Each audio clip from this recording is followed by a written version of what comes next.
Eu já começo. Pessoal, então, boa noite, sejam todos muito bem-vindos. Eu me chamo Gabriela, faço parte da Viver Mais Psicologia. A minha colega Isa, ela é o suporte de hoje. Qualquer dúvida que vocês tiverem, alguma coisa, as dúvidas também, depois a gente vai lendo, tá? Mas se acontecer alguma coisa, vocês podem estar solicitando para a Isa, que ela vai estar aqui ajudando vocês. O Prof. Lucas já está na sala. Eu vou só fazer uma breve apresentaçãozinha, assim, também da Viver e do Prof, né? E aí depois eu passo a palavra para ele, tá? Então, só para deixar bem claro para vocês como que vai funcionar essa parte do evento, né?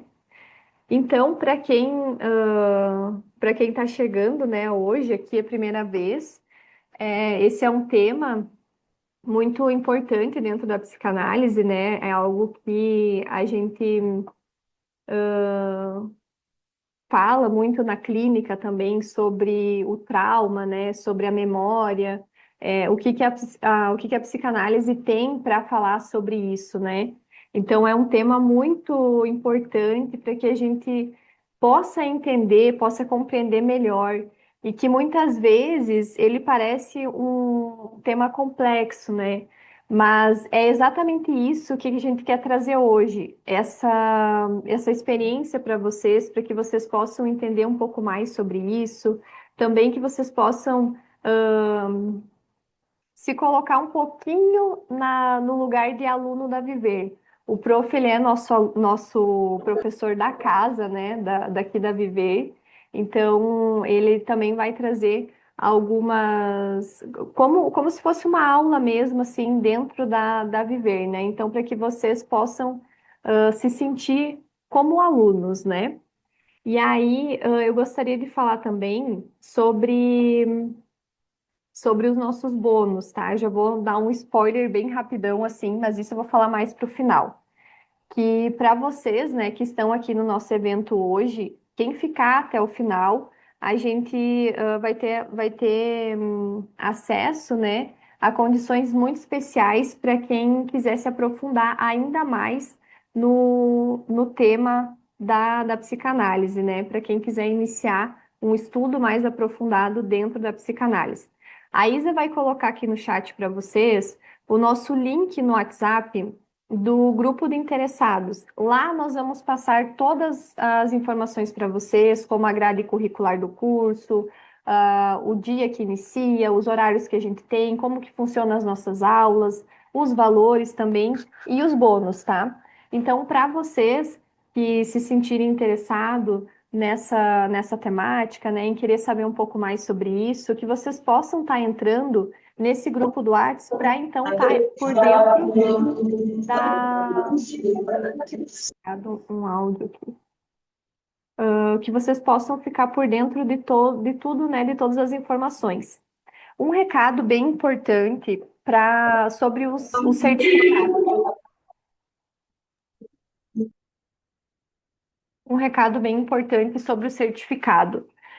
O nosso evento, né, ele é gratuito, então vocês não pagam nada por isso, né? Mas quem quiser o certificado, quem quiser solicitar o certificado, ele tem uma taxa de R$ 35, tá? Ele vem com 2 horas de certificação, então vocês podem também utilizar esse certificado como horas complementares, né, na faculdade, para quem ainda está estudando, quem ainda está na graduação. E aí, então, como que vai funcionar esse certificado, tá? O Zoom, ele tem a chamada, digamos assim, que fica registrado ali.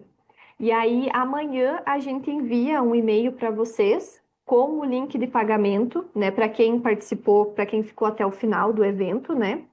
Vocês vão receber um e-mail com o link do pagamento. Depois que vocês fizerem o pagamento, tem 15 dias úteis para vocês receberem o certificado diretamente no e-mail de vocês. Então, é dessa forma que vai funcionar o certificado.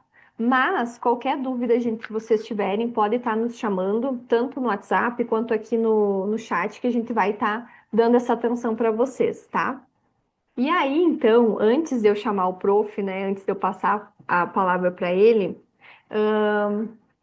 Eu quero que vocês possam entender um pouquinho mais, né, de como que é estudar aqui na Viver, de como que é ser o nosso aluno, né?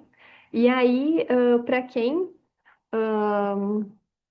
a gente fala, né, do caso na prática, da dúvida real, da insegurança clínica, que muitas vezes a gente vem sentindo isso, né, depois de formado, principalmente.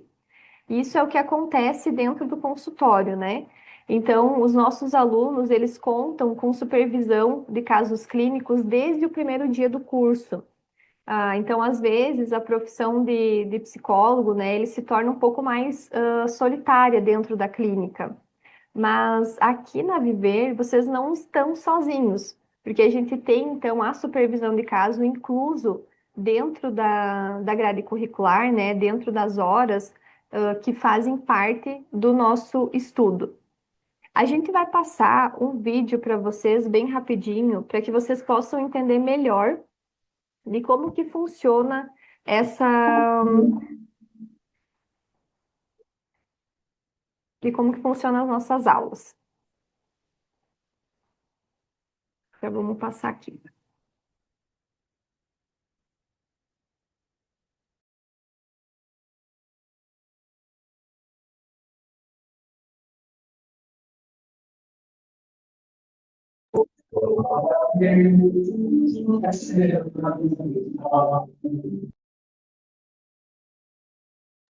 Isa, acho que está sem som.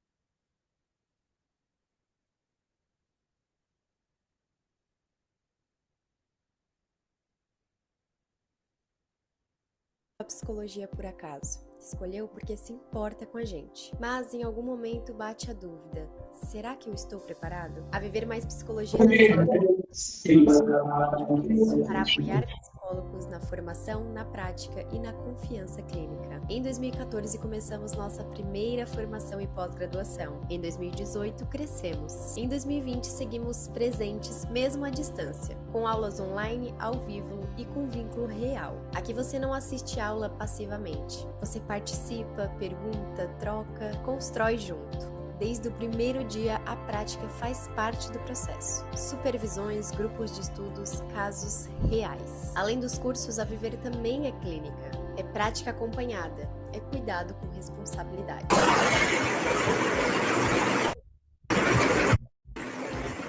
4.000 vidas já foram transformadas. Psicólogos que hoje atendem com mais firmeza. E pessoas que encontraram acolhimento de verdade. Formação e pós-graduação.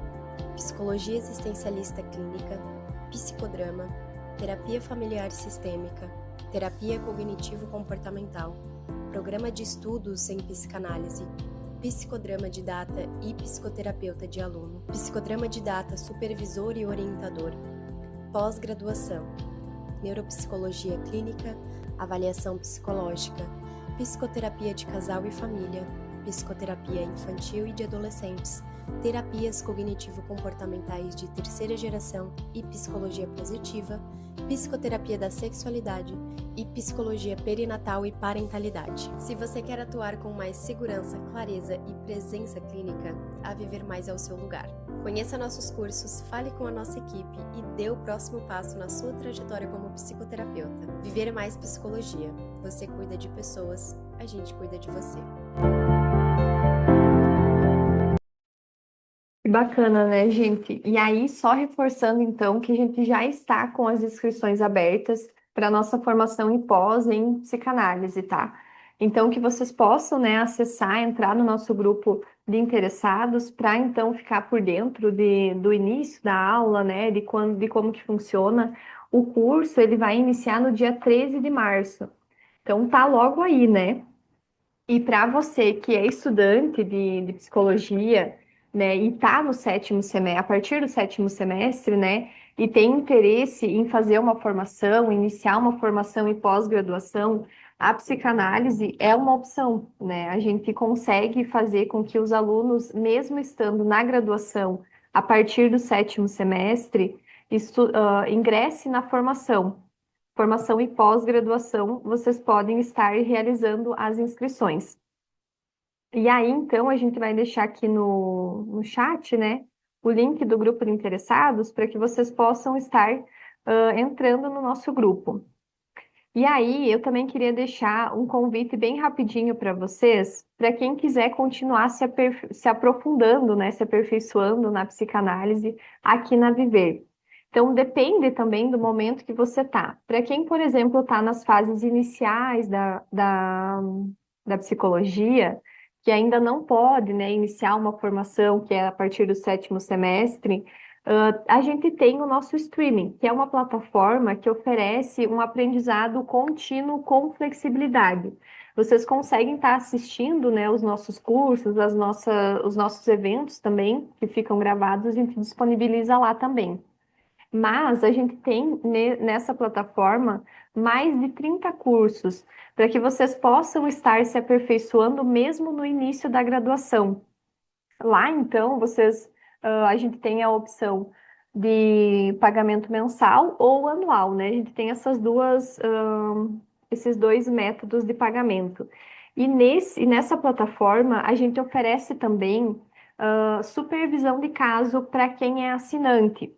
Então, todo mês vocês vão ter uma supervisão de caso só para quem é assinante. Então, vai ficar disponível bem lá em cima na parte da plataforma o dia e o horário da supervisão, e aí vocês podem estar participando.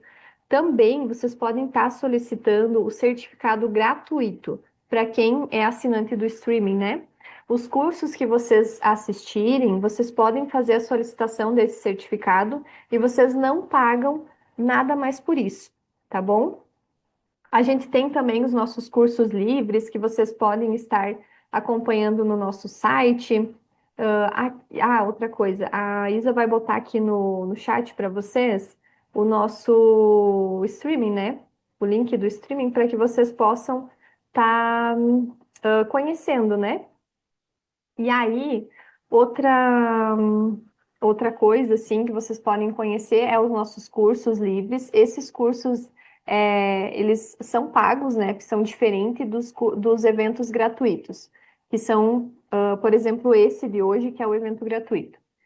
E aí, então, aproveitando, né, para puxar aqui para o professor, já passando, né, já indo para então passar a palavra para ele, a prática clínica, né, a gente vai construindo ela aos poucos. E aí, em diferentes formatos, né? Se você já percebeu que a psicanálise ela faz sentido para você, ela tá na tua trajetória, tanto dentro da psicologia como estudante, mas fora também. Então, a formação e pós-graduação é onde esse caminho ele ganha ainda mais aprofundamento, conhecimento, uma segurança de verdade para que você possa estar atuando com mais segurança dentro da clínica. E aí, se você já tem essa certeza, né, de que a psicanálise é o caminho que você quer seguir, é a abordagem que você gosta. Então, que você possa estar aproveitando, né, o nosso evento, tá conhecendo um pouco mais a Viver, o nosso prof, né, entender um pouco mais como funciona as nossas aulas. E aí também tá entrando no nosso grupo de interessados para ficar sabendo mais sobre a grade curricular da aula, né, do curso e também os valores, tá bom? E aí, pessoal, agora sim, sem mais delongas, né? Chegou o momento mais esperado, que então eu vou passar, né, a palavra para você, para o professor Lucas. Ai, peraí que passou. O professor Lucas, então, que é o nosso professor aqui da Viver, ele é psicólogo, é psicanalista, mestre em psicologia, doutorando em psicologia e tem uma experiência, né, no atendimento a crianças e Uma, imigrantes. desculpa te interromper, só uma correção que eu já sou doutor, eu concluí ano passado. Ah, então tá bom. Então, desculpa. Então, doutor em psicologia e tem experiência, né, no atendimento a crianças e imigrantes. Pesquisas, interseções entre psicanálise, cultura e política. Que formação, né, professor? Bastante estudo E aí eu aproveito então para passar a palavra para ti. Seja muito bem-vindo. Obrigado, Gabriela, pela apresentação. Obrigado a Viver, a todos os presentes. Bom, eu vou falar hoje sobre dois conceitos que não são apenas da psicanálise, são conceitos transversais a diversas áreas do saber, a diversas disciplinas. Trauma, por exemplo, vem da medicina, né? E memória é algo estudado tanto desde a psicologia experimental, mas algo que suscitava questões de filósofos, né? Também de médicos, mas também está nos estudos sociais, nos estudos de cultura, né? Tem áreas de saber muito diversificadas que se debruçam sobre o tema da memória. Mas hoje eu vou trazer o recorte mais psicanalítico, claro, porque, bom, sou professor aqui na Viver, na pós em psicanálise, e toda a minha formação, desde o primeiro semestre em psicologia, passa pela psicanálise, né? Eu, desde o início do curso de psicologia, já tinha intenção de me tornar psicanalista e acabei sustentando esse desejo ao longo da graduação. Depois da graduação, fiz uma formação em psicanálise na Maiêutica, em Florianópolis. Ah, só para localizar vocês, estou falando de Florianópolis, que é a capital de Santa Catarina, e eu fiz minha formação toda aqui no estado de Santa Catarina.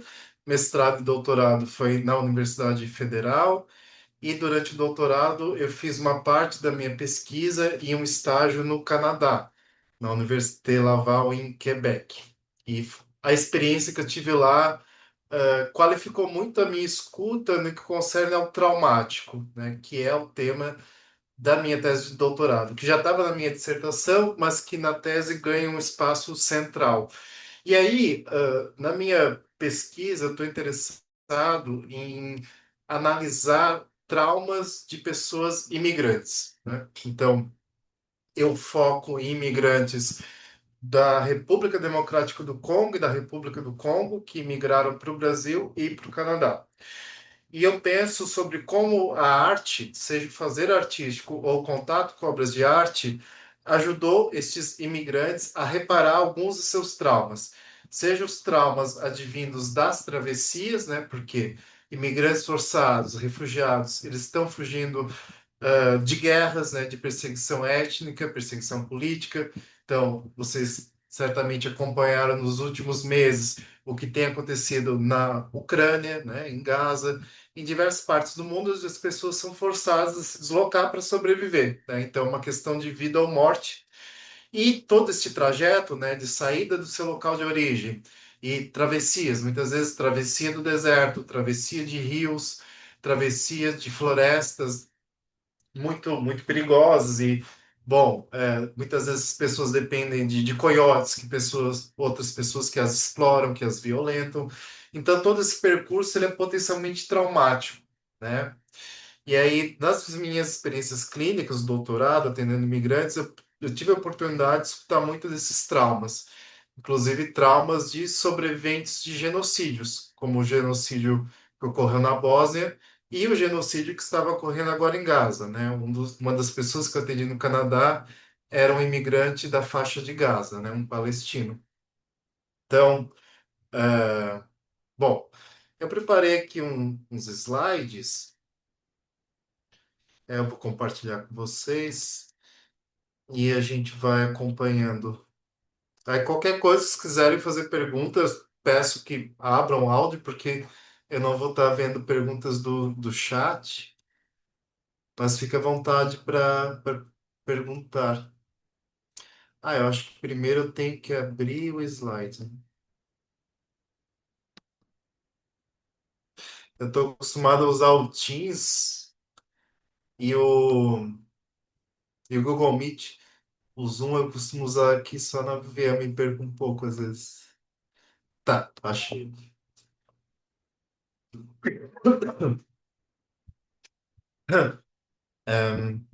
Tá aparecendo para vocês? Sim, prof. Só não tá Sim. Ah, aparecendo grandão, sabe? Ele tá aparecendo, tipo, aqui menorzinho e daí do lado os negocinhos. Ah, Não sei tá. se tu quer deixar Nossa, assim ou tu quer botar grande. deixa eu ver. É porque eu também gostaria de ver vocês. Ah, Não não, quero então pode perdê-los deixar. e perdê-las de vista. Deixa eu ver aqui. Porque Pode senão é deixar ficar assim, falando então. pro computador, né? É meio solitário. Não, Mais do mas que a pode própria deixar. clínica. Não, mas eu continuo vendo vocês, então tá tranquilo.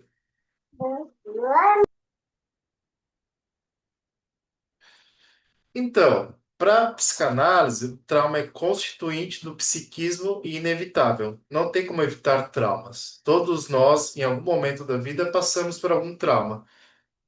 Claro, os traumas, eles têm dimensões diferentes. Não há uma quantificação que diz que, este é um trauma mais grave, esse é um trauma mais leve, porque isso seria desconsiderar a singularidade de quem sofreu um trauma, né? Um trauma nunca vai atingir duas pessoas da mesma forma. Então, quando estamos escutando sujeitos na clínica que foram impactados por algum trauma, nós temos que tentar entender como aquele sujeito simbolizou o que ocorreu, né?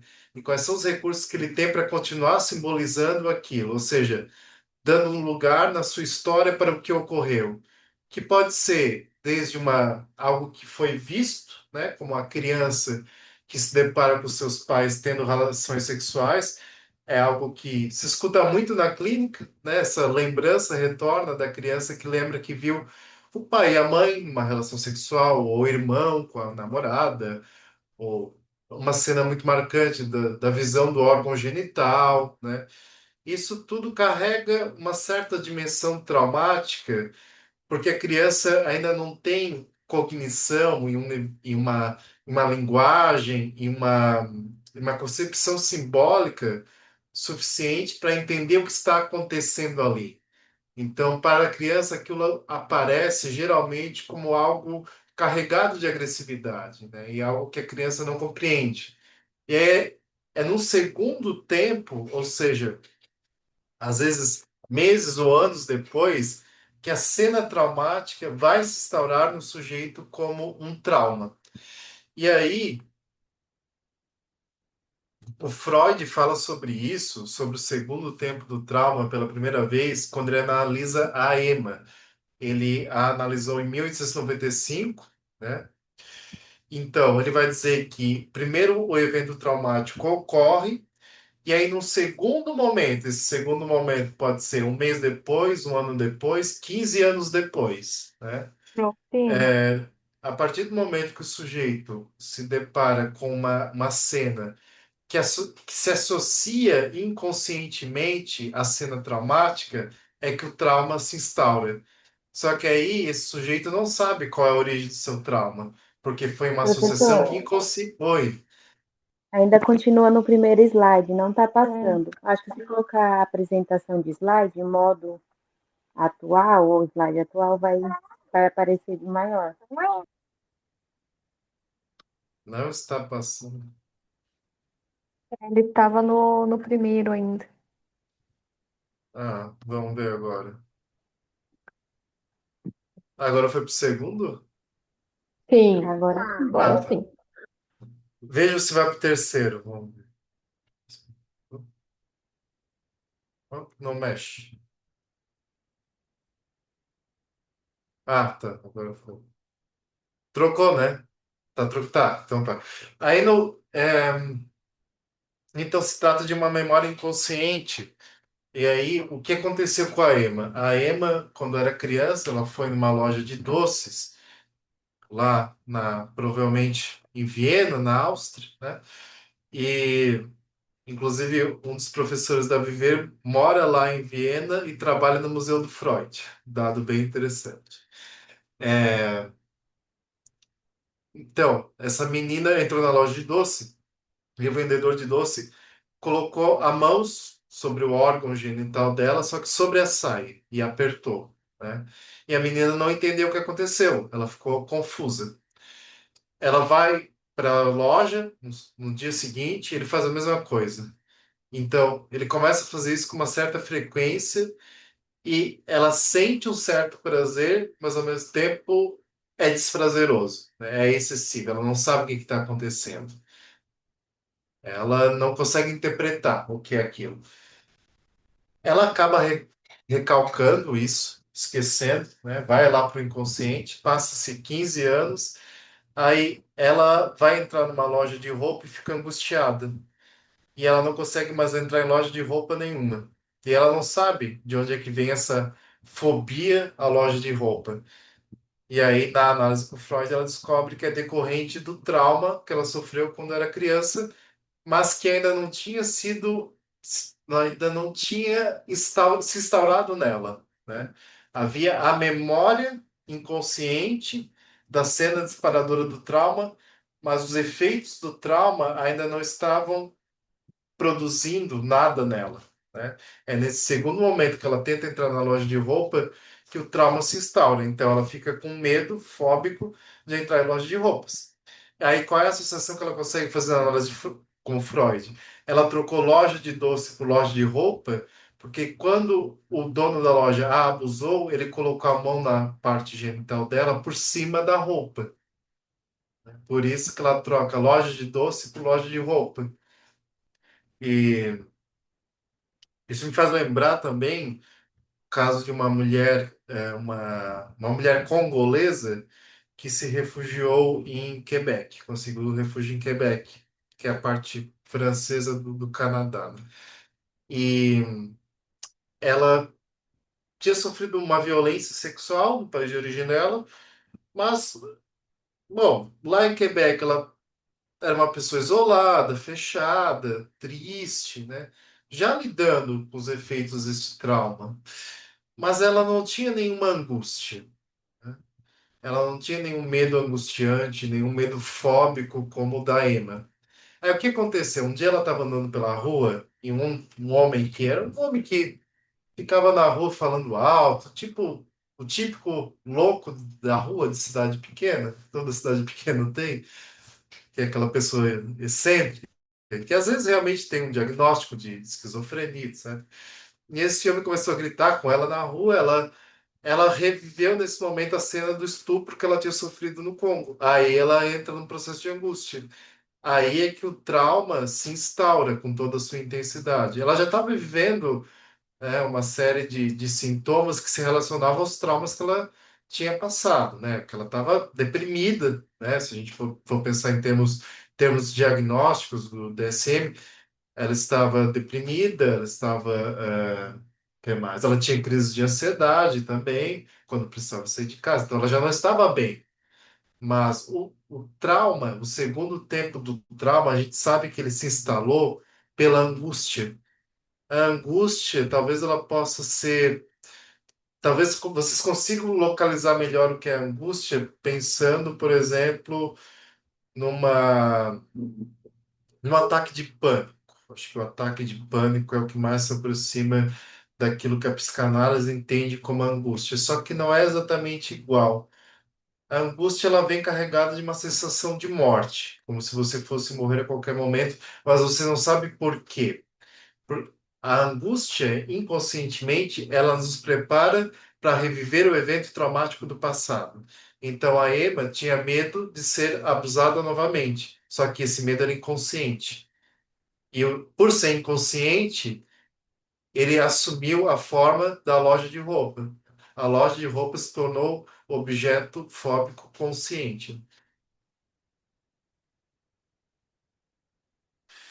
Aí, analisando as histerias da época, sobretudo histéricas, né? Geralmente a histeria era algo que acometia mais as mulheres, não por Boa uma noite. etiologia.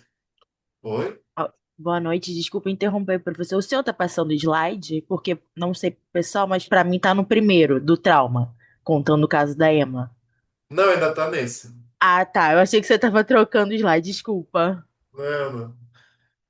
Então, a histeria que foi tratada por Freud, né, envolvia quê? Trauma, sexualidade e recalque, como o caso da Emma, né? Algo que era da ordem de um abuso sexual que foi recalcado e que depois virou um trauma. Agora eu passou para vocês? Então, relação entre trauma e angústia, eu acabei de falar, né? Gente, eu vou passar um pouco rápido porque hoje é um panorama geral, né? Claro que em aulas teria mais detalhes e exemplos sobre tudo. Então, relação entre trauma e angústia, né? A angústia, ela prepara o sujeito para reviver a situação traumática. Eu mesmo vivi muito disso, porque em 2011 ou 12, agora eu não lembro, eu sofri um acidente no Peru, em Cusco, né? Estava num quarto, aí teve problema na calefação, faltou oxigênio, aí fiquei umas horas apagado, enfim, foi algo arriscado, poderia ter morrido, né? E aí, uns 4 meses depois, eu fiquei muito triste depois disso, assim, bem cabisbaixo, digamos, bem desanimado, sem desejo. E aí, uns 3 meses depois desse acontecimento, eu comecei a sentir muita angústia em diversas situações, né? E eu não sei. Só que a minha angústia ela era mais generalizada, não era como a da Emma em relação apenas à loja de roupa. Eu senti muita angústia porque eu estava revivendo ali, né, o medo que eu tive, né, de morrer naquela situação. Só que aquela situação no primeiro tempo ela não foi traumática para mim, porque eu não sabia que eu tinha quase morrido. Foi o fato de eu saber que eu quase tinha morrido que se instaurou como traumático para mim, né? É o fato de saber que aquilo era um abuso sexual, que a situação lá com o dono da loja de doce foi traumática para a Emma. Então, é preciso saber algo no segundo tempo para que o trauma que ocorreu no passado se afirme no presente, né? Produza efeitos no nosso psiquismo, no nosso corpo no presente. Então, vocês veem que tem uma questão com o tempo, né? Que já vai abrindo aí a discussão para a questão da memória, né? Memória é esse recurso que nós utilizamos para resgatar o passado, para presentificar o passado, né? Dar palavras e imagens para o passado, né? Narrar, da forma, da cor, dar detalhes, né? Em 1921, o Freud escreve um texto clássico, que é o Além do Princípio do Prazer, e, bem resumidamente, ele, refletindo sobre os traumas de guerra dos soldados veteranos da guerra, ele entendeu que o trauma poderia ter uma outra dimensão, diferente daquela que ele havia observado nas suas pacientes histéricas e nos seus pacientes obsessivos. Ou seja, era um trauma mais pesado. Era um trauma que hoje, né, o DSM, por exemplo, chama de transtorno de estresse pós-traumático, que vem carregado de uma angústia muito intensa, né, e um medo de morte muito intenso, né?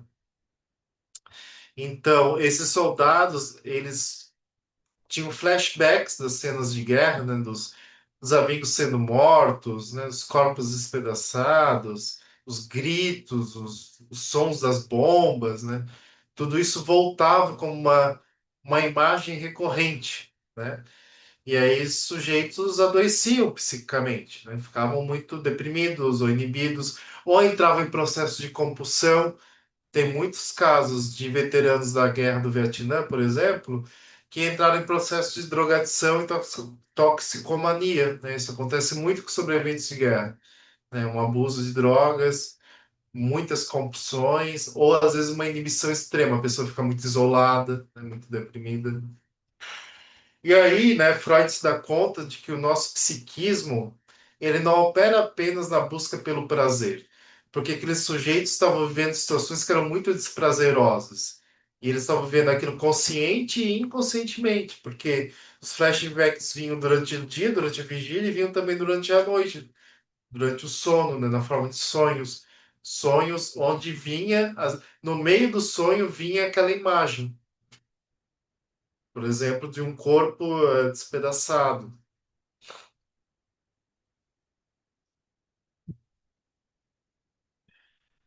Tem um psicanalista húngaro, que se chama Sándor Ferenczi, que traz uma discussão bem interessante sobre o trauma. Ele vai bem além daquilo que Freud havia dito sobre o trauma. Ferenczi é uma referência no estudo do traumático na psicanálise, uma referência incontornável. Ele vai falar que o trauma É uma impressão sem percepção ou uma imagem sem representação. O que que é isso, né? Uma impressão sem percepção. Em psicopatologia, nós estudamos as funções psíquicas, né? E há a função psíquica da sensopercepção, que, ou seja, eu capto algo pelos meus órgãos dos sentidos, né? Audição, olfato, visão, e formo um signo sobre isso que eu captei, que forma a minha percepção. Percebi que estou olhando para um copo porque eu tenho conceito do copo, né? Questão básica. Só que essa imagem do trauma, ela não vinha como uma percepção, porque ela não vinha com o sentido. Era uma imagem invasiva. Por exemplo, a imagem da pessoa despedaçada, no meio do nada, assim, aquela imagem invadia a cabeça do sobrevivente, né? E vinha no meio do sonho também. E ele não consegue dar um sentido para isso. Então, no tratamento dos traumas, né, graves, é preciso, né, chegar nessa imagem traumática e desdobrá-la, né, e narrá-la e associá-la a outros eventos, para que ela deixe de aparecer como essa coisa invasiva, né? Como quando a gente era criança e tem a ilusão de que tinha um monstro no quarto, uma bruxa na sala. A gente nas sombras imaginava coisas e às vezes a nossa imaginação era tão forte que nós víamos, né? Eu tive um paciente criança, né, que conseguia ver muitas coisas durante a noite. Não sei se ele mentia ou se ele tinha uma imaginação muito fértil, talvez um pouco dos dois. Mas e isso é assustador, né, para uma criança, é aterrorizante. Não à toa os filmes de terror trabalham tanto com essas imagens, né? E imagina tu ser invadido por essa imagem o tempo inteiro. É uma vida de terror, né? Engraçado a gente pensar que muitas das guerras foram guerras ao terror. E o que elas mais produziram foram terror, né? Inclusive terror para todos aqueles que passaram, né?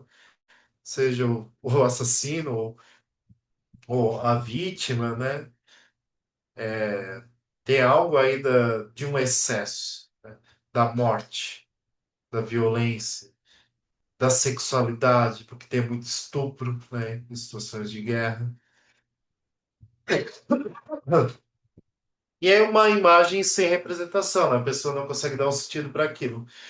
Férez vai dizer que um dos efeitos do trauma é a clivagem narcísica ou a cisão do eu, provocando sintomas de descorporificação ou despersonalização. O que seria essa clivagem narcísica, né? É uma divisão do eu. Porque para a psicanálise, né, quando Freud escreve o texto Introdução ao Narcisismo, em 1915, se eu não me engano, ele vai falar que o eu é uma construção, né? Que não é uma coisa como o eu desde o início. O eu é formado a partir do outro, né? A partir das imagens do outro, né? As imagens das pessoas que nós admiramos, que nós amamos, que nós desejamos. Então, os pais, a família, amigos, irmãos, professores, namorado, amante, pastor, né? Presidente, filho do presidente, sei lá, né? Ditador, né? Figuras que vão preenchendo o nosso imaginário, né? E nos mobilizando, né? Mobilizando nosso desejo para que a gente seja como essas pessoas, né? Então, nosso desejo está sempre alienado no desejo do outro. E a nossa imagem e a nossa construção identitária, que passa pela percepção de um corpo próprio, distinto do corpo da mãe, né? É o que propicia a criação de um eu, né? Um eu que diz eu sou, eu estou, né? Um eu que se localiza no tempo, no espaço. Então, na descorporificação provocada pela clivagem narcísica, a pessoa sente muitas vezes que está fora do seu corpo, ou que o seu órgão, né, adquiriu uma vontade, um movimento involuntário, né? E isso acarreta em muitas psicossomatizações, do tipo uma infecção inexplicável num órgão, né? E o sentimento de que o corpo não pertence à pessoa, né? É uma dissociação entre o corpo e a subjetividade. E a despersonalização se trata de uma divisão do eu, né? E aí o que acontece, né? Esse outro eu de mim mesmo pode me cuidar ou me destruir. Então, Eu lembro de um paciente que havia sofrido tortura na Colômbia. E ele falava dele na terceira pessoa. Então, digamos que o nome dele era João. Aí ele estava contando uma história. Aí o João pegou a moto, foi atrás da mulher dele. Aí o João entrou no banheiro e viu a mulher pelada, e falando como se fosse uma outra pessoa. E era ele falando dele. Isso porque o eu dele estava dividido. E aí nessa divisão esses dois eus que coabitam, né? Um pode ser mais cuidador, né? Cuidar do outro, né? Como se fosse um pai bondoso ali dentro, ou pode ser muito cruel, né? Pode ser muito destruidor, né? Que é o que costuma acontecer em casos de violência física, né? Tortura, estupro, porque o outro se torna uma ameaça, né? Ameaça a minha vida, a minha sexualidade, o meu corpo. Então, este meu outro eu que surge da cisão pode ser a representação desse monstro. Aí a pessoa entra em processos autodestrutivos muito pesados, né? De muitas psicossomatizações ou toxicomanias, né? Outra coisa que o Ferezi fala é sobre a confusão de ligas entre adulto e a criança, porque costumava ocorrer, e eu apostaria que ainda ocorre muito, casos de abuso infantil, e aí a criança vai contar para os pais ou para outros cuidadores, e essas pessoas dizem: ah, não, você está exagerando, isso não aconteceu, foi só uma brincadeira, né? Então, há uma desautorização do adulto sobre um excesso que atingiu aquela criança, né? Então, é preciso conversar. Às vezes não foi um abuso, mas justamente porque os pais dizem não fale sobre isso, aquilo vai se tornando excessivo. O que nós não colocamos em palavras vai assumindo uma dimensão muito maior do que tinha a priori. E isso vale também para o trauma, em todos os efeitos do trauma, né?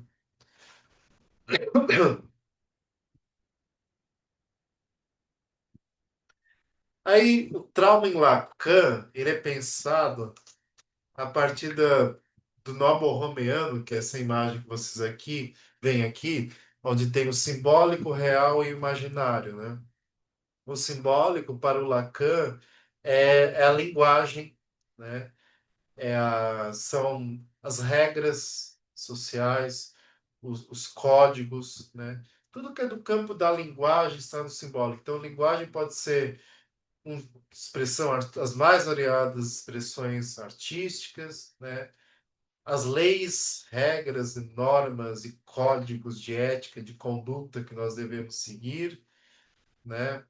Aquilo que desperta os nossos desejos, o que queremos ser, ter, comprar, onde queremos chegar, tudo isso é do simbólico. O imaginário, ele é mais rígido que o simbólico. O imaginário são aqueles ideais muito rígidos ou muito inflados ou muito megalomaníacos que nós temos, né? Aquelas ideias fixas, aqueles ídolos fixos, né? Então, pessoas muito apegadas à própria imagem, né? Mas que não são incapazes de construir uma narrativa sobre o seu corpo, sobre a sua história, né? Nós vemos isso acontecer muito hoje nas redes sociais, essa inflação da imagem, essa saturação de imagens. Mas o imaginário é importante, o imaginário ele estabiliza o simbólico. É pelo imaginário que a gente pode estabelecer alguns predicados sobre nós mesmos, que nós podemos nos descrever, dizer quem somos, né?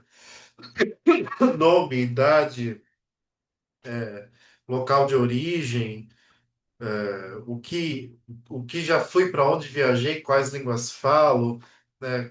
Quantas vezes já amei, quantas vezes já transei, né? Tudo é linguagem, né? Que toca aí no sexual, na vida erótica, né? Na vida em comunidade, né? Mas vai estabelecendo alguns pontos de identificação. Ah, eu tenho o nariz do meu pai, eu gosto de ler porque a minha mãe me ensinou a ler. Gosto de ver filmes porque eu alugava fitas cassetes nas locadoras e fazia amizade com os donos da locadora. Então, a gente vai vivendo a vida e algumas cenas vão se tornando mais marcantes, né? Elas ficam ali numa intersecção entre o simbólico e o imaginário. Agora, o que é o real? E aí o trauma tem mais a ver com o real. É aquilo que, como cantou o Chico Buarque, não tem nome e nunca terá. É algo que não tem representação. Então, o trauma é da ordem do real. É esse lugar onde a linguagem não consegue alcançar. Não consigo dar nome. É a imagem que invade o sujeito, flashback da cena traumática, e ele não consegue associar com outras imagens. E ele não consegue falar sobre, dar um nome para aquilo, criar uma narrativa. A partir do momento que ele começa a criar uma narrativa e associar aquela imagem com outras imagens, ele volta a articular o real com o simbólico e com o imaginário. Porque no trauma, o real ele está solto, né? E é isso que provoca angústia. Porque os registros eles precisam estar amarrados. E aí o Lacan vai dizer que o corpo, sexualidade e a mortes costumam ser objetos, né, causadores, provocadores do trauma, né? Então, por isso que um dos maiores traumas, né, um dos mais difíceis aí de elaborar, de narrativizar, é o do estupro, né? Porque envolve o corpo, né? Uma invasão do corpo pelo outro, envolve a sexualidade e envolve a morte, né? O perigo da morte.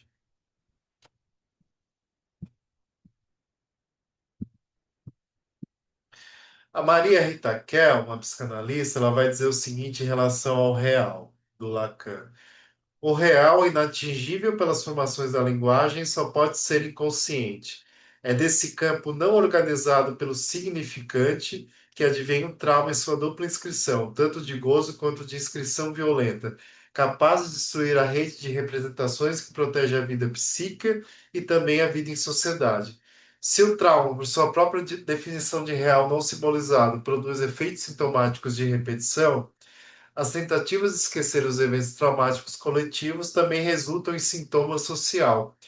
Quando uma sociedade não consegue elaborar os efeitos de um trauma e opta por tentar apagar a memória do evento traumático, esse simulacro de recalque coletivo tende a produzir repetições sinistras. Então, ela está trazendo já na discussão, né, a ideia de que alguns traumas são coletivos. E o que nós podemos pensar como traumas coletivos, né? A pandemia, que nós passamos recentemente, né, pode ser caracterizada como um trauma coletivo, deixou marcas profundas na sociedade. O trauma coletivo, ele modifica a vida social, né? E, e ele fica como algo, como um resto, né? E aí é perigoso a maneira como a gente fez um luto tão rápido e tão breve durante a pandemia, né? É perigoso como o luto de pessoas que são assassinadas nas periferias, favelas, ou que continuam sendo assassinadas por regimes de exceção, ditaduras, né? É perigoso que as pessoas não nos provoquem a dor da perda, né? E isso vai produzindo traumas, né? Vamos nos tornando sociedades mais traumatizadas. E aí, né, a gente pode pensar que os traumas eles são intergeracionais ou históricos. Os traumas intergeracionais se referem aos efeitos de um trauma grave não tratado que foi vivido por um ou mais membros de uma família, grupo ou comunidade e que foi transmitido de uma geração para a seguinte. Aí, nesse caso, é bem paradigmático o caso, como foi vivido o trauma intergeracional pelos sobreviventes do Shoah, né, o Holocausto nazista, para onde os judeus, ciganos, homossexuais, comunistas foram levados, mas sobretudo judeus, né? Era um projeto de eliminação da comunidade judaica da Alemanha e muitos sobreviventes, né, dos diferentes campos de concentração, de extermínio. E aí recomendo para vocês Primo Levi, né, que é um sobrevivente de Auschwitz, escreveu uma série de livros testemunhos sobre o que ele viveu lá. E nos casos que as pessoas sobreviventes resolveram silenciar o acontecido e viver uma vida normal, por exemplo, migraram para o Brasil, migraram para os Estados Unidos, para a Inglaterra e resolveram esquecer o passado. Só que o passado ele nunca passa. Para passar, ele precisa ser lembrado e narrado. E aí aconteceu de, na segunda, ou na terceira, ou na quarta geração, ou seja, bisneto manifesta sintomas relacionados ao trauma de seus bisavós. Por exemplo, uma pessoa que começa a ter surtos esquizofrênicos, surtos psicóticos, né, relacionados à memória traumática do seu avô que sobreviveu a Auschwitz quando era criança. E seus bisavós foram mortos em Auschwitz. Ela começa a ser invadida por imagens do campo de concentração de Auschwitz, né? Só que, claro, ela viu essas imagens nos documentários, né, nos filmes, né, como a lista de Schindler, e aí a, a, aquilo que foi silenciado pelas gerações anteriores e que ela pôde ver, né, experienciar a partir, por exemplo, de livros e filmes, se instaura nela como um trauma. É muito interessante ver isso. E aí, Prof, traumas históricos. Oi. tem uma pergunta, não sei se dá para fazer agora, ou tu quer esperar Pode, depois? claro, claro. Fica à vontade. Tá. Foi a Raquel, ela perguntou assim, na verdade ela pediu se poderia associar o simbólico, imaginário e real ao id, ego e superego de Freud, ou o inconsciente, pré-consciente e inconscientemente. Sim, sim, ela está perguntando se dá para associar com as duas tópicas de Freud. Eu diria que é uma proposta diferente do Lacan, né? Ela vem complementar essa proposta freudiana. Assim como a segunda tópica complementa a primeira, o nó bohemiano do Lacan, e também os grafos, os inúmeros grafos que ele criou, vão se somando, né, a essa leitura de Freud. Eu acho que, para mim, Lacan é um dos melhores continuadores da teoria freudiana. E aí os traumas históricos, né, eles compreendem traumas intergeracionais mais amplos e difusos, como aqueles provocados por sistemas de opressão que operaram durante longos períodos históricos e visam determinados grupos. Então, escravidão, colonialismo, ditaduras, regimes totalitários, genocídios, a própria caça às bruxas, como um trauma para mulheres, né, mulheres da Europa, mulheres da América do Norte, o trauma que os indígenas sofreram no Brasil, né, que as pessoas negras sofreram decorrente da escravidão, né, 3 séculos e meio de escravidão. Tem uma indicação muito boa que é Memórias da Plantação, um livro escrito pela Grada Quilomba, que é psicanalista, filósofa. Eu não lembro qual é a origem africana dela, mas ela nasceu em Portugal e fez doutorado dela na Alemanha. E ela vai pensar sobre como diferentes manifestações do racismo no cotidiano têm relação com as imagens da escravidão. Como essas imagens vão sendo reatualizadas, né, de outras formas. É bem interessante pensar que o racismo estrutural é um sintoma social do trauma coletivo da escravidão.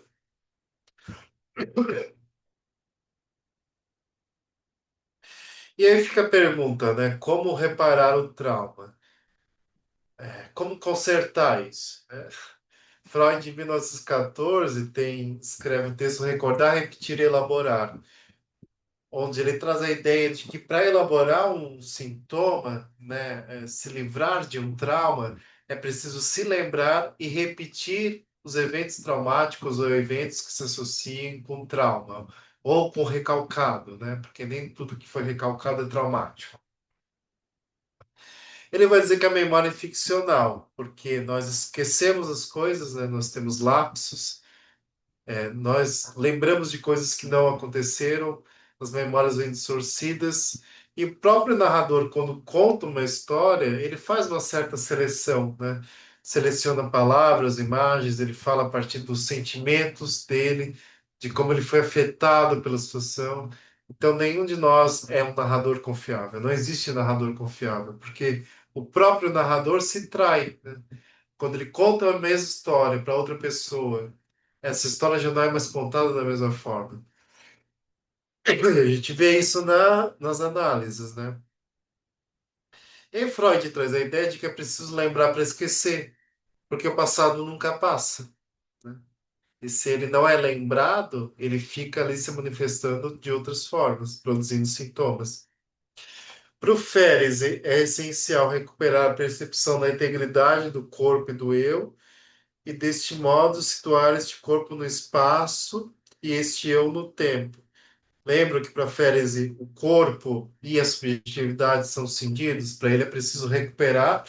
Então, às vezes, isso passa por fazer uma cronologia de vida do sujeito, né? Às vezes, pegar o mapa ali e fazer um mapa histórico do sujeito, tipo, que ele foi vivendo em cada ano da vida, para trazer essa dimensão, né, de um corpo que ocupa um espaço, né, e que tem um lugar no mundo. Então, ficar pedindo, por exemplo, me mostra tua identidade, me mostra teu passaporte, me mostra tua roupa, me mostra no Google Maps a cidade de onde você veio. Isso tudo é importante para criar imagens e palavras, né, sobre a vida da pessoa e situá-la numa história maior. E aí isso permite que essa pessoa se reaproxime do evento traumático e dê um lugar para esse trauma na sua história também. Por exemplo, escreva um livro, né? Escreva um conto, né? Conte para o seu analista, produza um quadro a partir disso. Tem muitos artistas que produzem obras a partir dos seus traumas, né? É uma forma de curar também. Bom, Eu tem trauma e mais um memória. aqui. Aham. A Andrea perguntou assim: nos traumas intergeracionais, pode-se dizer que o segundo momento do trauma, o se dar conta, às vezes acaba ocorrendo nos netos ou bisnetos? Uhum. Sim, exatamente isso. Porque esses netos e bisnetos foram aqueles que tiveram acesso a mais materiais sobre o que aconteceu. Então, eles vão dar um sentido para o que aconteceu, né? Imagina para uma pessoa, para uma criança de, sei lá, 10 anos de idade, que é bisneto de sobreviventes de Auschwitz, né? E isso é algo pouco falado na família, tentam esconder, mudam de assunto, né? Os pais que não atestam a verdade do filho como Fênix e traz, né? Da confusão entre línguas. Aí essa criança vai ver o filme A Lista de Schindler, né? E vai ver, ou vai ver um documentário, né? Como Neblinas, acho que Neblinas e Sombras. Tem uma série de documentários sobre Auschwitz, né? E aí essa pessoa, de certa forma, né, vai juntando as peças e se dando conta de que seus avós, bisavós passaram pela aquela situação, né? Vai juntando o sobrenome ali, faz uma pesquisa. É isso que foi silenciado durante gerações, aparece aí para essa família, para esse sujeito, né? Como um trauma em toda essa intensidade invasiva, né? Porque o trauma traz isso de uma invasão. O trauma é o que vem de fora, né? É uma cena externa que nos penetra, né? Violentamente. E aí, quando se tem o material e o conhecimento, né, aí a pessoa entra naquele mundo, né? Aquele mundo entra nela, né? Com toda o peso do silenciamento das gerações, né? Dos sintomas que foram passando de pai para filho, né? Que as crianças, nós, né? Nós vamos absorvendo, né? Isso que não é dito. O inconsciente se transmite pelo toque, né? Pelo afeto, pelos silêncios, que é isso que Lacan chama de significante, né? Significante pode ser a palavra, pode ser o som, é o som da bomba, o som da criança chorando, o som da voz da mãe, é o som de um cantor, o som da chuva. Isso tudo é significante, né?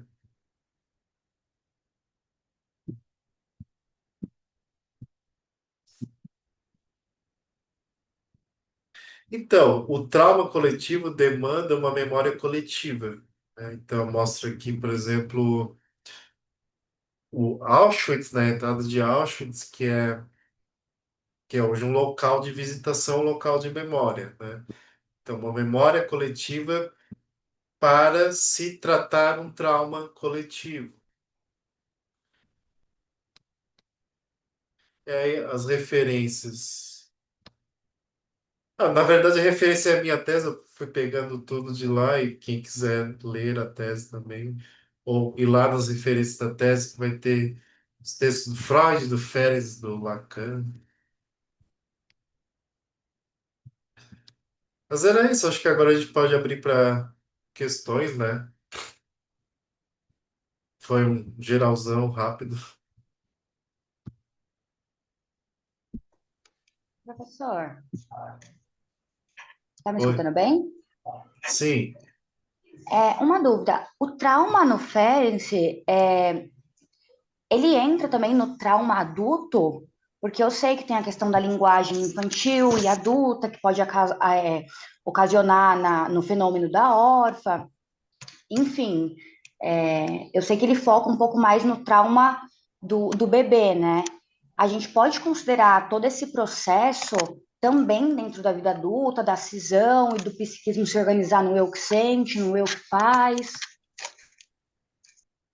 Na verdade, quem foca mais no trauma do bebê é o Winnicott. Ferenczi vai pensar a criança, assim como Freud, né? Melanie Klein também vai pensar um pouco mais o bebê. E para o Ferenczi, não necessariamente precisa ocorrer na infância, com o desmentido da infância. O Ferenczi trabalhou com sobreviventes da guerra, veteranos de guerra, assim como Freud, né? Então, para ele, o trauma também tem essa dimensão coletiva, né? Desses traumas mais pesados, né? Da violência humana, da crueldade, da destruição em massa.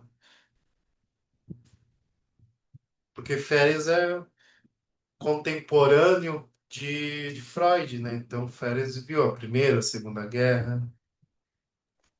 Entendi. E aí as posições que o psiquismo se estrutura também são válidas na questão do eu que sente, que é a parte que vive, né, a experiência emocional, e o eu que faz, que é a parte adaptativa, que causa toda essa disfunção, também se sustenta na vida adulta? Sim, sim. Sim, o paciente que eu atendi que tinha esses sinônimos, esses efeitos de descorporificação e despersonalização, era um adulto que sofreu tortura na idade adulta e desenvolveu esses sintomas na idade adulta,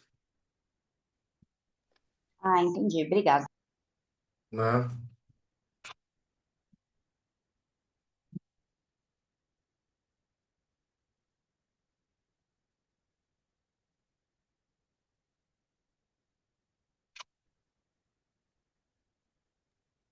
Gente, se tiver mais alguém que tem alguma dúvida, pode falar, não precisa ficar com vergonha, não.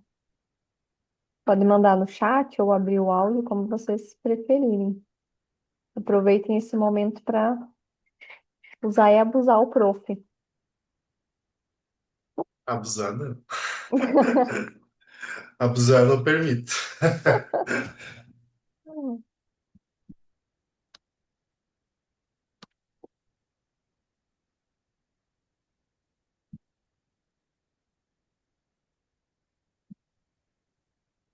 Engraçado como essa acaba sendo uma. Não, acho que tem pergunta, né? A Rafaela botou. Aí, peraí. Você pode comentar um pouco mais sobre a despersonalização no trauma? Sim, despersonalização é a ideia que o Ferenczi traz, né? Dessa subjetividade que não está mais unificada. É como se o sujeito entrasse numa conversa interna permanente, né? De uma parte conversando com a outra. Esses sujeitos tendem a falar de si na terceira pessoa. Me chamo Lucas, eu vou falar de mim para vocês, dizendo: Ah, o Lucas pegou o ônibus, foi até o centro da cidade, comprou um sorvete. O Lucas entrou no elevador, com sacolas, enfim, né? Estou falando de mim como se fosse um outro. E eu mantenho uma conversa interna desta forma. Só que nessa divisão do eu, um pode ser o que cuida e o outro é que é cuidado, ou um pode ser o que é cruel e tortura e o outro que é torturado, né? Então, é um eu muito julgador. Parecido com o super-eu que Freud descreve, né? só que é um super-eu muito mais fora do controle, porque na verdade é uma divisão do eu, né? O eu ainda consegue domar melhor o super-eu, né? Essas nossas falas julgadoras internas. Agora, quando são dois eus, né? Ou um eu formando dois, isso é muito mais intenso, né? Esses processos são muito mais autodestrutivos. A pessoa vai se julgar de uma forma muito cruel e isso vai levar a, bom, quadros de isolamento social, tristeza profunda, né? Muita raiva, dificuldade de estabelecer vínculos, dificuldade de desejar, de projetar, de imaginar, né? A pessoa vai ficando, de certa forma, ou muito machucada fisicamente, ou muito embrutecida psiquicamente. O tratamento visa justamente integrar esses dois eus, né? Para que essa união retorne. É como, pensa num corpo dividido ao meio, assim. Ou aquelas pessoas que nascem com duas cabeças. Não sei se é possível. Eu vi em filme, mas com duas cabeças, assim, e uma fica controlando, tentando controlar a outra, elas estão sempre relação de tensionamento. Tem, por exemplo, no American Horror Story. E, enfim, aí o tratamento seria unificar, né? Mas aí pensando em termos psíquicos. Mas para o sujeito, por exemplo, ele pode olhar para sua imagem em alguns momentos e nem reconhecê-la direito como sua, né? Porque tem também essa descorporificação, ver a si como um outro, né?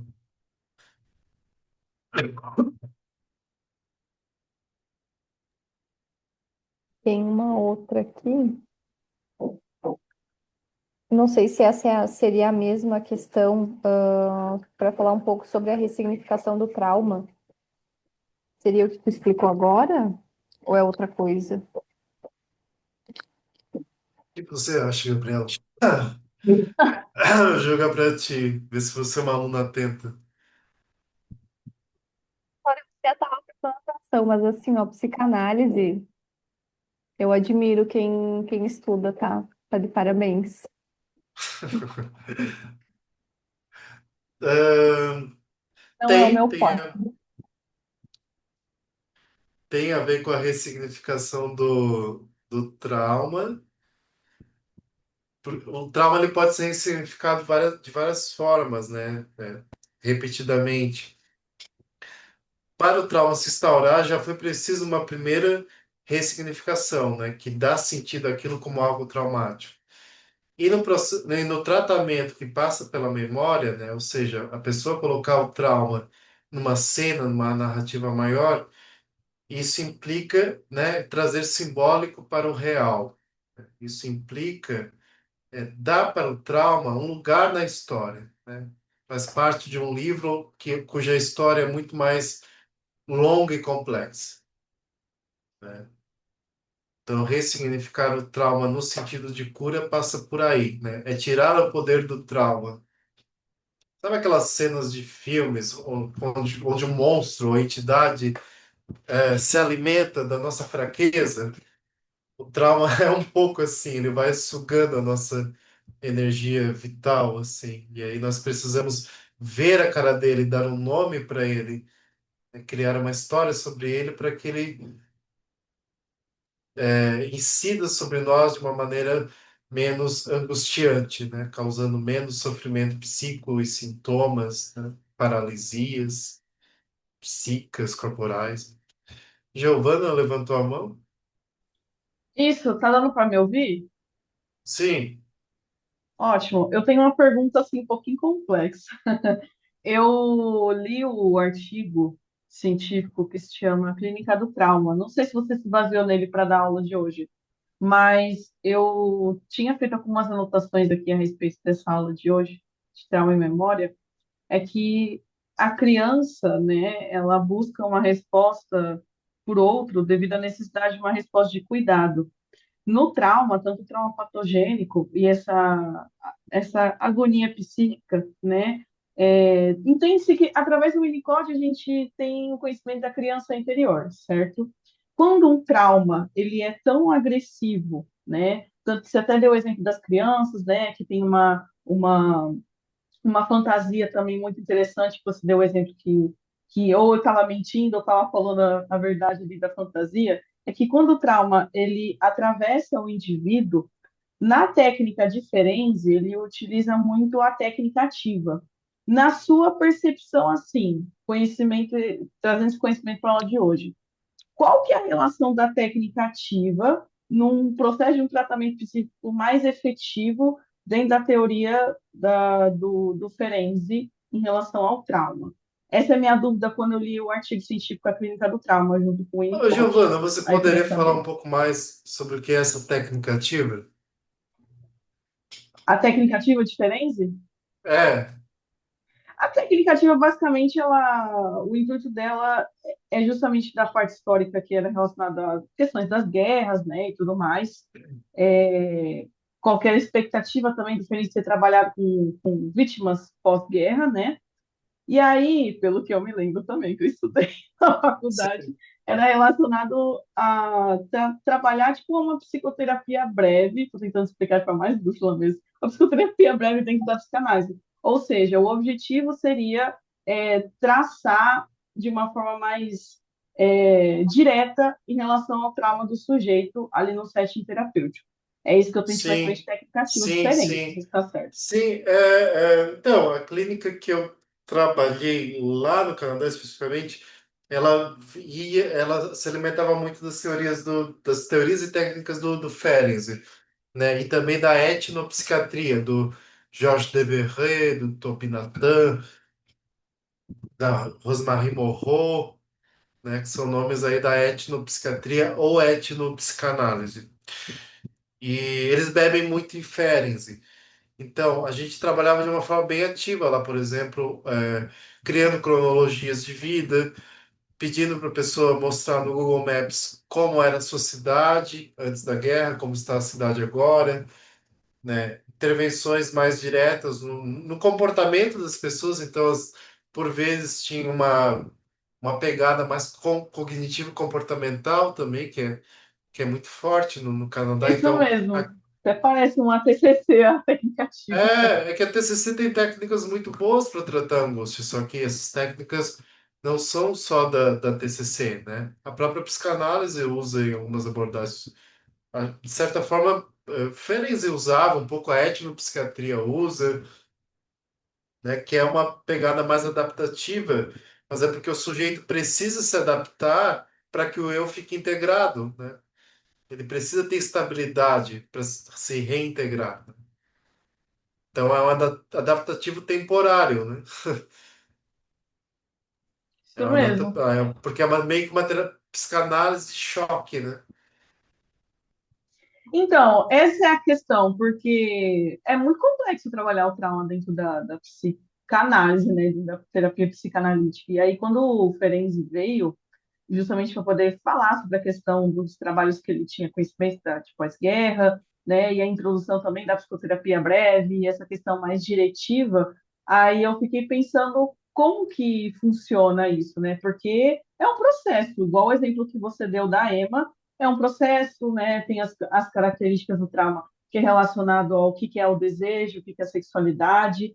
No caso do Ferenc, pelo que eu tenho assim, de conhecimento, ele teve assim, o objetivo dele de assim, vamos fazer com que esse pessoal aqui lida com isso mais rápido, para voltar mais rápido possível para a guerra e conseguir elaborar isso mais rápido.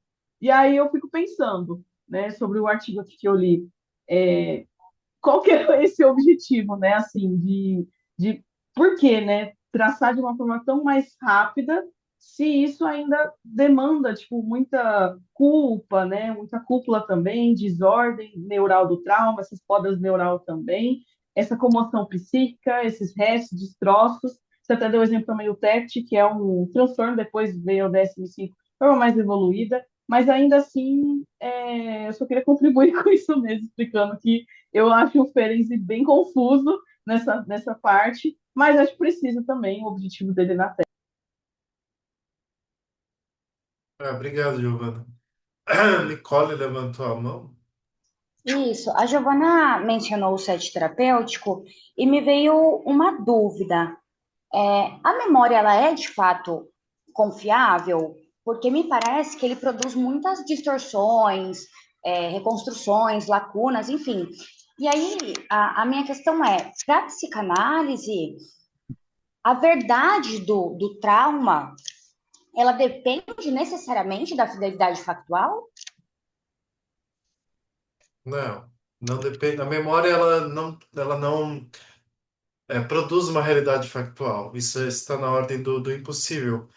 Então, no sentido de capturar e transmitir a realidade factual, não, a memória não é confiável. Só que para a psicanálise isso não interessa, não é a realidade factual que importa, que implica o sujeito no sintoma. É a realidade psíquica, ou seja, é a fantasia dele. É como ele criou o seu mundo, né? É a partir daí que esse sujeito vai se orientar. Quem sou eu, né? Quem sou eu nas relações, de onde vim, para onde desejo ir, né? Perguntas sobre si, sobre sua corporeidade no tempo, no espaço, com o outro, né? Com a natureza, com o mundo, buscando uma homeostase entre o interno e o externo. E você pode falar de novo, Nicole? Eu falo. É porque, como eu disse, o trauma, ele causa muita distorção, lacunas, reconstruções de todos os tipos, seja para o positivo ou seja para o negativo também, de Ah, forma a sim. melhorar ou piorar a dimensão do trauma. E eu queria saber se a fidelidade desse trauma é importante para o processo. Não, não. O Primo Levi, por exemplo, que é esse escritor que eu citei, né, que escreveu Os Sobreviventes, Os Afogados, É Isso um Homem, né, que era um químico italiano, foi enviado para Auschwitz, sobreviveu, escreveu uma série de livros. E ele mesmo fala, já nos livros avançados, né, 30 anos depois dos eventos, que ele percebe que a memória dele já se mistura com a memória dos documentos que ele acessou, com as memórias de outras pessoas. Quais são os documentos? Outros livros sobre o acontecimento, né? Filmes, documentários.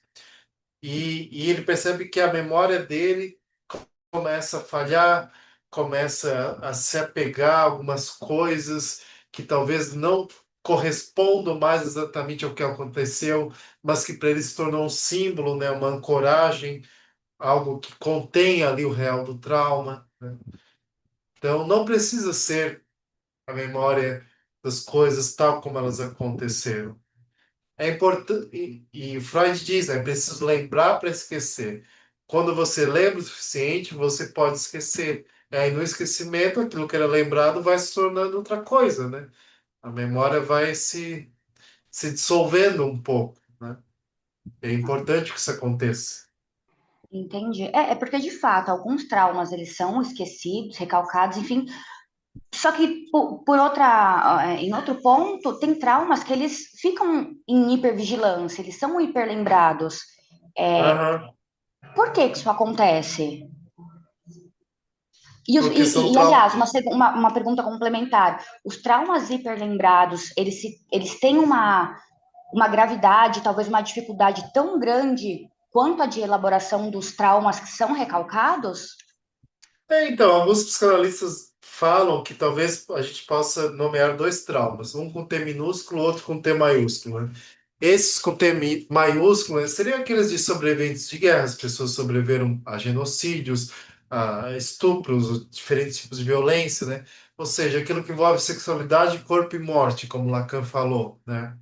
Que é o que a gente costuma escutar na clínica. Esses traumas são os mais graves. Esses aqui desintegram o eu, né? Agora, o trauma da criança que vê os pais transando, geralmente não vai causar esse transtorno todo, né? Vai ser elaborado, vai ser simbolizado de alguma forma, né? Porque criança precisa saber que os pais têm sexualidade. A Françoise Doutor, por exemplo, uma psicanalista francesa de crianças, dizia que era muito importante que os pais falassem a verdade para os filhos. De certa forma, ela corrobora o Ferenczi, né? E ela dizia que a verdade da sexualidade e da morte precisa ser dita para as crianças. Não fica inventando historinha. Ah, entendi. Então, em teoria, os traumas de T maiúsculo são mais complexos de se lidar. Sim, bem E aí, mais. e aí pode vir a ocorrer de um T minúsculo, por exemplo, se juntar a outro trauma e tomar uma dimensão maior É, Sim, Entendi. os traumas eles vão se ligando pelos Entendi. traços minémicos deixados no psiquismo, memórias traumáticas que vão se ligando e vão se alimentando, né? Virando um megazord. É muito complexo, né? Muita coisa se linka. Entendi. Obrigada, viu? Nada. E foi complexo, né? Mas, prof, queria te agradecer, pessoal, também já vou encaminhando um pouquinho, assim, né, pro final, para nós não ficar aqui, por tanto tempo, né? Mas, eu queria só te fazer uma pergunta, assim, na verdade é mais relacionado à pós-graduação, né? As pessoas que participaram aqui do nosso evento, as perguntas, né, foram bem complexas, assim, bastante gente perguntou, participou, realmente estavam interessados, assim, nesse mundo, né, do trauma, das memórias, que é algo que é bem complexo, que a gente precisa de muita atenção para estar entendendo isso, né? E aí, para quem está pensando assim, em iniciar uma formação na psicanálise, né? Que está pensando se vai ou se não vai, aquela coisa meio indecisa, assim, o que que tu diria para essas pessoas, né? O que que tu falaria assim da nossa formação também, né? Aqui da Viver. Eu diria que se as pessoas têm desejo de fazer psicanálise, que façam. E eu gosto bastante dos professores da Viver, conheço alguns, né? Então, esse colega, por exemplo, o Anderson, que está em Viena, Uhum, fez o pós-doutorado no mesmo laboratório da UFSC, onde eu fiz meu doutorado. Conheço o professor Daniel, a professora Tatiana, tenho uma boa relação teórica, né, ética, né? Acho que todos nós temos um posicionamento ético dentro da psicanálise, o que é fundamental, porque a psicanálise não é apenas um conhecimento que se adquire, mas é uma postura ética diante do outro, diante do desejo, sobretudo, né? com Então, acho certeza. que é um espaço bem rico de construção, de uma formação, né, de um início de uma formação como um psicanalista que, bom, como você sabe, nunca acaba, né? A gente Uhum, morre um psicanalista em formação, e que bom. exatamente. Nunca mais para de estudar, né? A, a Nicole perguntou se dá para disponibilizar os slides. Eu não sei, prof, se tu vai encaminhar para. Se tu pode, né, compartilhar esses slides ou não. Posso encaminhar para Ana, eu acho. Tá? Pode ser. Daí depois a gente manda no grupo, tá? A Giovana tá perguntando se tu tem rede social também, se tu quiser deixar aqui no chat para eles te acompanharem. Fique à Então, eu vontade. tenho, mas eu alimento muito pouco. Vou escrever aqui como é que tá no Instagram. E aí, eu já queria aproveitar, né, Prof, e te agradecer pela tua disponibilidade de estar aqui com a gente, estar contribuindo, né, passando um pouquinho do teu conhecimento, né, que a gente sabe que é muito, né, mas que deu para compreender, deu para entender esse assunto tão complexo que é a psicanálise, o trauma, a memória, né, enfim.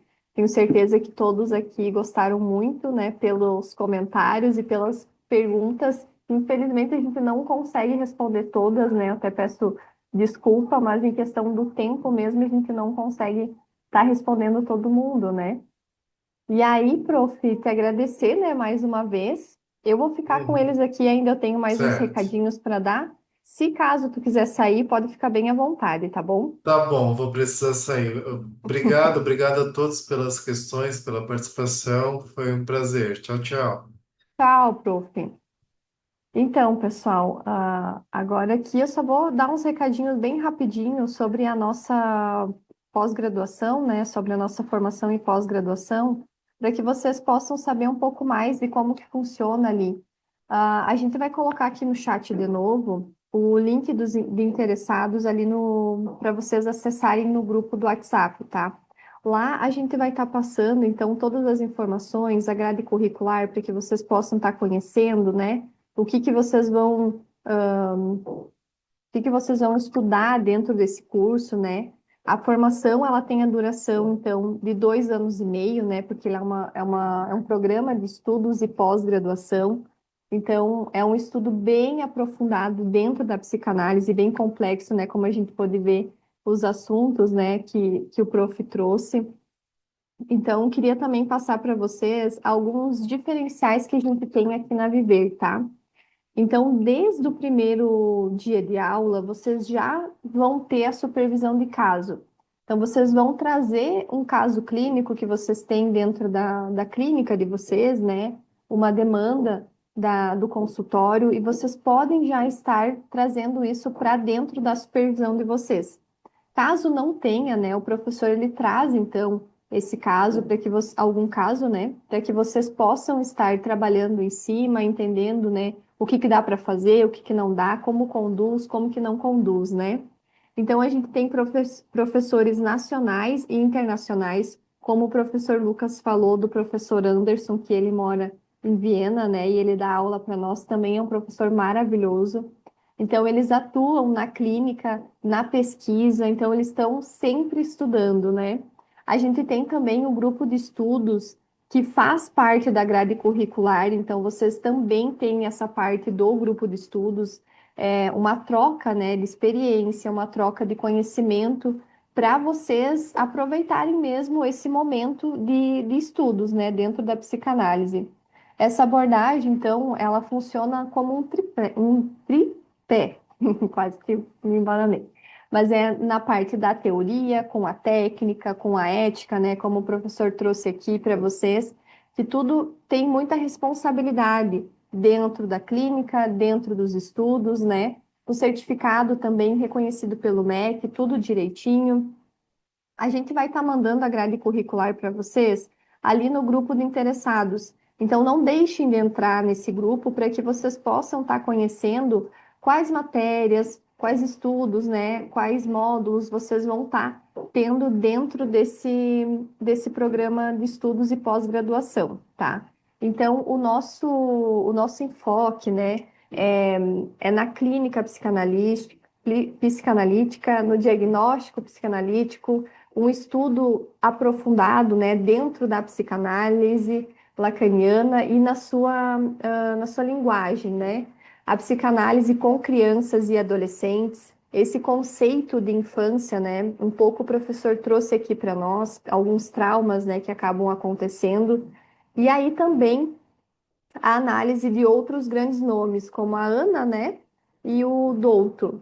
Aqui na Viver, a nossa estrutura, né, então ela é uma estrutura única, que consiste com as aulas ao vivo e online, então com a interação real, né, vocês vão estar aqui conectados como a gente está hoje. Então vai ter aquele dia e aquele horário que vocês vão ter a aula, sempre com um cronograma com 6 meses de antecedência, para que vocês consigam se organizar, consigam estar presente na aula, com calma, né? Se dedicando única e exclusivamente para vocês, para estar ali, né? Então, que vocês possam entrar ali no nosso grupo. Se caso surgir alguma dúvida, também pode estar nos chamando no WhatsApp, não tem problema. Se caso não conseguir entrar também, pode estar nos chamando que a gente vai estar ajudando vocês, tá? E aí, pessoal, uma coisa que eu falei lá no começo, né, que era dos bônus. E aí, então, eu vou falar agora o que seriam os nossos bônus, né? Esses bônus, eles são único e exclusivo para quem está dentro do grupo de interessados. Então, se você não entrou, depois entra. A gente, então, para quem está lá, a gente vai dar 30% de desconto nas 3 primeiras mensalidades. Um mês grátis do nosso streaming, que foi aquele que eu falei lá no comecinho, que a gente tem mais de 30 cursos, né, que vocês podem estar solicitando certificado sem custo adicional, e também tem a supervisão de caso dentro do streaming. A isenção da taxa de matrícula e também um desconto na segunda especialização, na segunda pós-graduação. Só que esses 4 bônus é válido até amanhã às 5 horas da tarde.